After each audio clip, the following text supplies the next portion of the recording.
मेरे प्यारे बच्चों, आज हम लोग जो टॉपिक अध्ययन करेंगे वह है एवोगैड्रो का नियम। एवोगैड्रो ने गैसों के बारे में क्या बताया, इसके बारे में हम लोग आज अध्ययन करेंगे। तो सबसे पहले बता दें, जो एवोगैड्रो वैज्ञानिक थे उन्होंने यह बताया गैसों के समान आयतन में अणुओं की संख्या समान होती है, और बर्जीलियस ने बताया था गैसों के समान आयतन में परमाणुओं की संख्या समान होती है।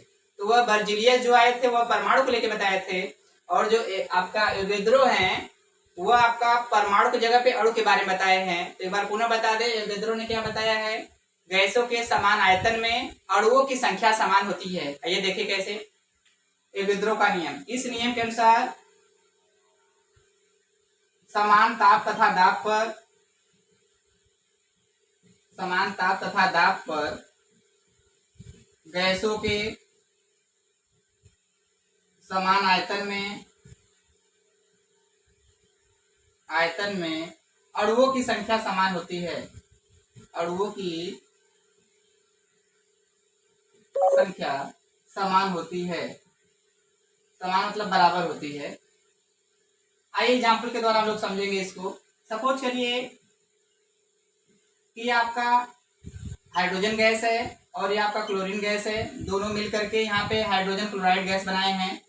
यहाँ पे इसके आगे अगर एक मान लें तो इसका एक आयतन है, क्योंकि सबके आगे एक छिपा रहता है, तो यहाँ पे इसका एक आयतन हो गया। यहाँ पे क्लोरीन भी देखा जाए, इसके आगे एक मान सकते हैं, तो यहाँ भी एक आयतन है, क्लोरीन को भी हम लोग एक आयतन कह सकते हैं। और यह Cl के आगे 2 लिखा है, इसलिए इसका 2 आयतन है। तो एवोगैड्रो ने यही बताया था कि गैसों के जितने आयतन होंगे उसमें उतने ही अणु पाए जाएंगे, जो कि यहाँ पे लिखा है अणुओं की संख्या समान होती है। अगर हाइड्रोजन गैस का एक आयतन है तो उसमें एक अणु पाए जाएंगे।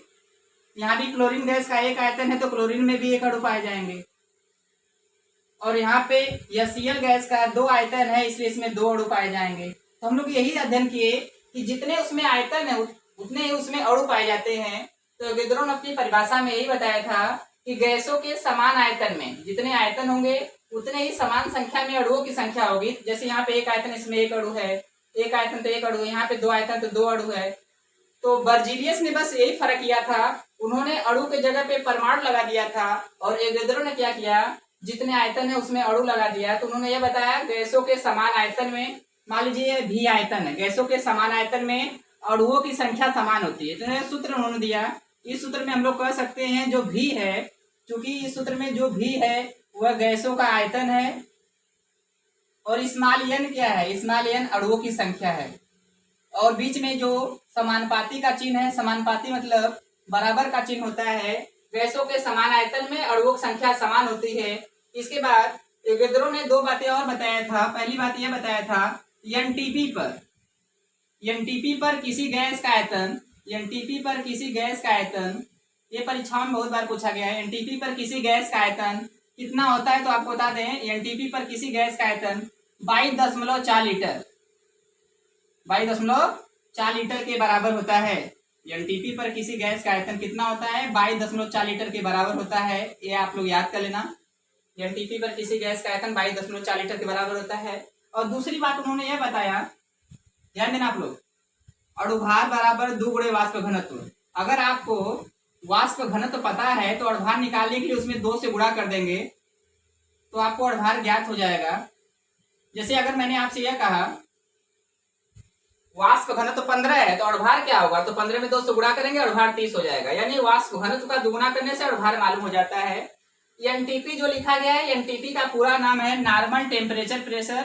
नॉर्मल टेम्परेचर प्रेशर, यानी से नॉर्मल हो गया, टी से टेम्परेचर, पी से प्रेशर, और हिंदी में कहेंगे सामान्य ताप दाब, क्योंकि नॉर्मल मतलब सामान्य होता है, टेम्परेचर माने ताप होता है, प्रेशर माने दाब होता है। तो एनटीपी का पूरा नाम है नॉर्मल टेम्परेचर प्रेशर, और हिंदी में कहेंगे सामान्य ताप दाब। सामान्य ताप दाब या एनटीपी पर किसी गैस का आयतन 22.4 लीटर होता है। अणुभार का सूत्र है अणुभार बराबर 2 गुणे वाष्प घनत्व। ये सारी चीजें एवोगैड्रो ने बताया था। एक बार पुनः बता दें, एवोगैड्रो की परिभाषा यही है कि समान ताप तथा दाब पर गैसों के समान आयतन में अणुओं की संख्या समान होती है। यानी गैसों के जितने आयतन होंगे उस गैस में उतने ही अणु होंगे। जैसे कि मैंने यहाँ पे देखा है, यहाँ पे H2 का एक आयतन है तो इसमें एक अणु है, क्लोरीन गैस का एक आयतन है तो एक अणु है, यहाँ पे आपका हाइड्रोजन क्लोराइड गैस है, इसका 2 आयतन, इसमें 2 अणु है। तो मैंने सूत्र के आधार पर जिक्र किया है, गैसों के समान आयतन में अणुओं की संख्या क्या होती है, समान होती है। यह जो चिन्ह है वह समानुपाती का है। भी आयतन है, यन अणुओं की संख्या है, बीच में समानुपाती है, यानी कि दोनों बराबर होते हैं। जितने आयतन होंगे उसमें उतने ही अणु होंगे। तो अभी हम लोग जिक्र किए एवोगैड्रो के नियम पे। कल हम लोग मिलेंगे नए टॉपिक के साथ। धन्यवाद।